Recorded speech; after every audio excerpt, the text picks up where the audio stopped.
Nos vídeos anteriores, nós analisamos a reação de substituição nucleofílica bimolecular, em que ela acontece nos substratos, particularmente aqueles menos impedidos. E o modelo de substrato foi o brometo de metila. Nós vamos agora analisar a reação de substituição nucleofílica no outro extremo do substrato terciário, que é caracterizado pelos brometos, né, de tecbutila e os seus análogos, né?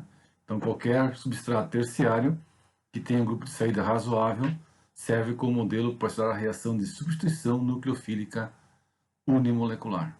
Então, o termo 1 representa uma informação obtida da cinética, e quando nós fazemos o estudo cinético de substratos terciários, o que nós encontramos, né?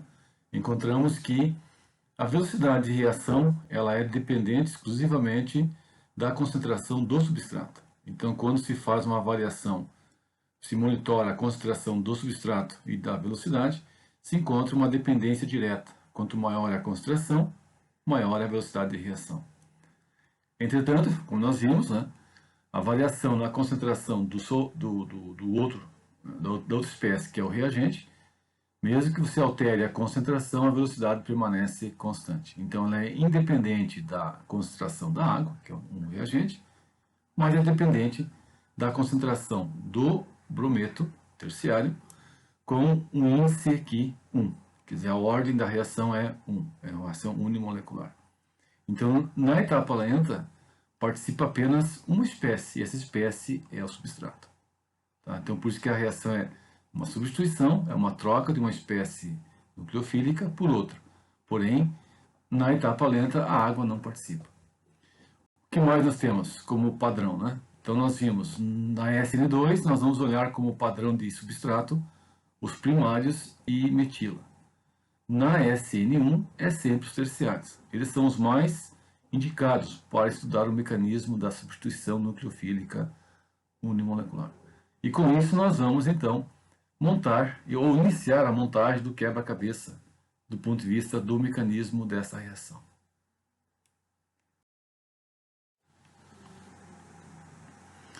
Então, vamos considerar agora uma série de reações que foram retiradas do livro de Orgânica Avançado, March.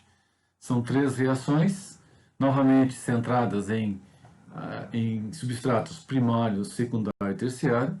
Nós avaliamos as velocidades relativas. Então, nessa condição de 50 graus em água, né, veja que a água não é um bom nucleófilo, ela é, na verdade, uma espécie de baixo poder nucleofílico. O melhor nucleófilo é a hidroxila, como nós vimos, mas nesse caso aqui é um solvente, água, temperatura de 50 graus. O que se observa? Que a maior velocidade é para o substrato terciário e a menor é para o primário.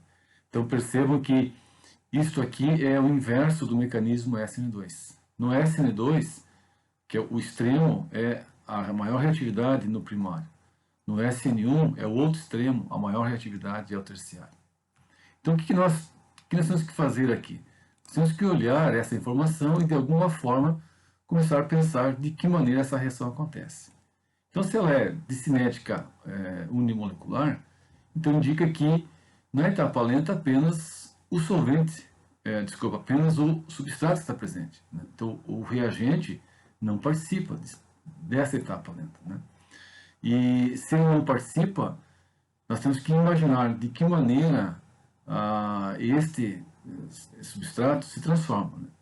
E depois de que maneira o reagente passa a atuar, né? Certamente o reagente irá atuar numa etapa posterior à etapa inicial, né? Então, sabendo que a etapa lenta tem apenas uma espécie, e essa espécie é o substrato, então nós vamos, por enquanto, ignorar a presença do reagente e vamos focar na estrutura do substrato, é ele que importa. Então, quando nós propomos um mecanismo, nós temos que ajustá-lo de acordo com a condição cinética. Então, não dá para ajustar nesta condição de SN1 a presença do nucleófilo. Você tem que eliminar ele. Ele não está presente. Então, esqueça, não vai escrever o mecanismo já iniciando com o substrato e mais o nucleófilo. nesse caso aqui água. Então é apenas o substrato, é isso que importa. Bom, então feito isso, o que nós vamos olhar, né? Nós vamos eliminar a participação na etapa lenta do nucleófilo. Então não existe a participação do nucleófilo, X. O substrato é terciário, não é primário, né? O meio a qual a reação acontece é a água. Então a água nesse caso, um nucleófilo fraco, né? O substrato terciário tem uma aglomeração estérica no lado oposto à ligação CBr muito grande. Então essa aglomeração estérica, de alguma forma, impede a aproximação do reagente, né? Além do mais, se há uma transferência de polarização, é uma substituição nucleofílica, essa transferência de polarização ela se dá num estado de transição linear. Então, o nucleófilo deve encontrar o orbital antiligante. Porém, se o substrato é muito volumoso, esse orbital antiligante, que é o orbital LUMO, ele está escondido, ele está protegido pelos volumes excessivos dos substituintes, no lado oposto à ligação. Então é por essa razão que a reatividade se expressa mais intensamente no substrato terciário e com uma dependência apenas do substrato, né? Tem alguns requisitos, algumas demandas estruturais que impedem a espécie nucleofílica atuar naquela etapa, que é a etapa lenta. Então, como que nós vamos escrever esse mecanismo? Qual é a etapa inicial? De que maneira o substrato se dissocia, né? Quando que o reagente entra em cena, né? E aí, nesse caso aqui, nós temos também que estudar que natureza tem esse intermediário. Então, olhando de maneira global a etapa em que o substrato participa, nós temos os elementos postos aqui, né? Então, de início, 3 grupos volumosos no lado oposto à ligação CBr. Então, nós temos um congestionamento espacial muito grande e essas repulsões estéricas elas aumentam, então o substrato fica tensionado. Isso leva a nós usarmos um termo em química orgânica que chama-se aceleração estérica. A velocidade aumenta em função dessa pressão estérica, ou essa pressão conformacional que existe nessa região aqui. Quando o bromo sai, e ele também é volumoso, né? Então quando o bromo sai, o sistema se destensiona, e ao se destensionar, a reação fica mais rápida. Então, na verdade, nós vamos olhar para uma ligação na etapa lenta que será quebrada, e essa ligação é a ligação CBr. É uma ligação, na verdade, polar, e ela quebra no modo heterolítico, né? Então nós temos 4 ligações, 3 ligação CH e uma ligação CBr. Qual é que se rompe? Na verdade, se rompe a ligação mais polar. Então, o ataque pelo lado oposto, o ataque backside, ou o lado oposto à ligação CBr, ele fica inibido, né?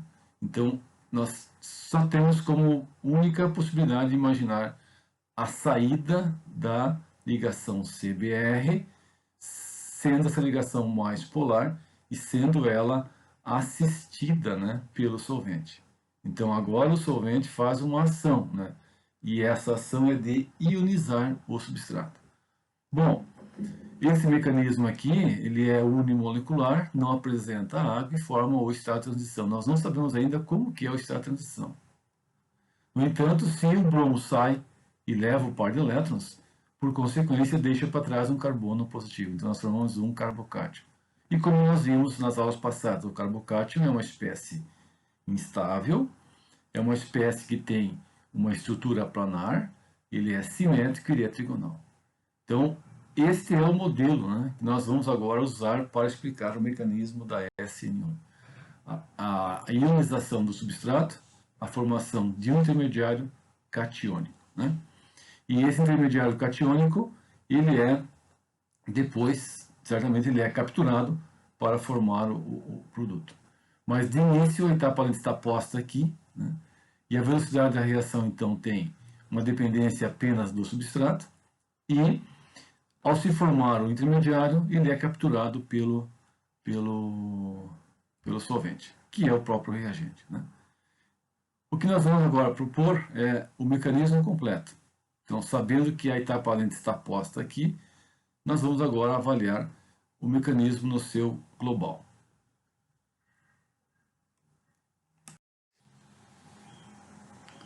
Então, nós vamos agora estabelecer o mecanismo completo, as etapas que levam à formação do produto. Não esquecer, né? Quando nós estabelecemos um mecanismo, nós conhecemos a estrutura do reagente e a estrutura do produto, né? Os dois são conhecidos. Então, aqui nós temos uma ligação CBr que será quebrada e uma ligação OH que será formada. O que o mecanismo tem que fazer? Tem que explicar isso, né? De alguma forma, com os dados experimentais. Então, o dado mais importante nesse momento é a cinética. E ela diz que a velocidade da reação depende exclusivamente da concentração do RBR de ordem 1. Então, a constante de velocidade é exclusiva dessa etapa, e essa etapa é a etapa lenta. Então, aqui nós ionizamos, a ligação CBr se quebra no modo heterolítico, forma o brometo menos, então, o menos faltou aqui, e o carbocátion livre. Esse carbocátion livre tem duas faces, nós chamamos de face frontal e face pela retaguarda. São referências, né, à posição do brometo. Então, significaria que o bromo estava aqui, então é a face frontal, ou pela face oposta que é a retaguarda. Só que a água, nesse caso aqui, ela reage com o carbocátion igualmente, tanto pela retaguarda quanto pela frontal. Naturalmente, a água preferiria o lado oposto, naturalmente, né? Só que nesse caso a solvatação é tão intensa que o carbocátion formado ele é simétrico. E aí, a água nucleofílica captura o carbocátion. Observe então que nós temos as setas curvas agora representando um par de elétrons da água interage com este lóbulo, formando um produto, ou ela interage do outro lado, formando este. E aí, a água, ao transferir um par de elétrons, ela adquire uma carga formal, né? Aqui está a água ligada ao carbocátion, formando o oxônio. Então, a carga formal aqui é mais um.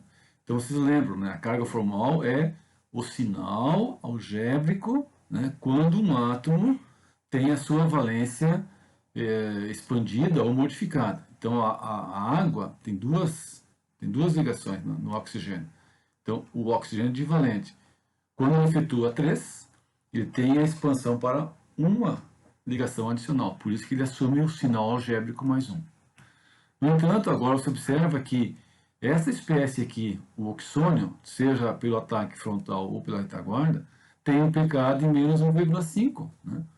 Então, agora é uma espécie ácida, né? Cuja acidez é bastante interessante. Né? E o meio reacional contém o reagente, que é a água, que é o próprio solvente. E aí, se nós compararmos o pKa da água com o pKa do oxônio, o que vai acontecer? O oxônio formado é um ácido forte que transfere prótons para a própria água. Então, a terceira etapa, quanto à segunda, elas ocorrem posterior à etapa lenta. Mas essa terceira aqui é a finalização. É uma reação ácido e base. Então, notem que na etapa 1 e 2 não são reações ácido e base, são reações de SN1, enquanto que na etapa 3 é simplesmente a troca de prótons. Então, a água do meio remove o hidrogênio do cátion oxônio e a remoção aqui é a transferência de hidrogênio através dos pares de elétrons. A água é uma espécie básica, captura o H+, e regenera a neutralidade no oxigênio do álcool. Então, assim, através deste diagrama de setas, de símbolos, desse mecanismo, nós explicamos como que se dá a formação do álcool térmico-butírico a partir do brometo térmico-butilo, usando as informações que estão disponíveis do ponto de vista cinético. Bom, eu quero só reforçar uma questão importante, que é agora a função do solvente, a função da água. Né? Então, é uma solvólise. O que é a solvólise? É a assistência pelo solvente. Então, o solvente tem que ter uma propriedade única. Ele tem que solvatar as espécies, sejam elas negativas ou positivas. Nesse caso em particular, por que o solvente polar prótico é o ideal? Porque nós temos uma ligação polarizada carbono-bromo. Essa ligação aqui, à medida que ela vai se desfazendo, à medida que a reação vai acontecendo, ela vai se desfazendo, ela tem um incremento de polaridade. Então a ligação se estica e ao mesmo tempo a polaridade em cima do carbono e em cima do bromo aumenta. Então o residual de carga negativa e positiva, ela vai aumentando, aumentando até o máximo, que é a ruptura da ligação. O que faz o solvente? O solvente tem que responder a esse incremento de polaridade. Então tu tem aqui um trabalho que o sistema tem que fazer, né? Só que esse trabalho custa energia. Como é que se recupera essa energia? É através, depois, da quebra da ligação. Então, o solvente, como por exemplo aqui a água, ele tem os dipolos positivo e negativo, né?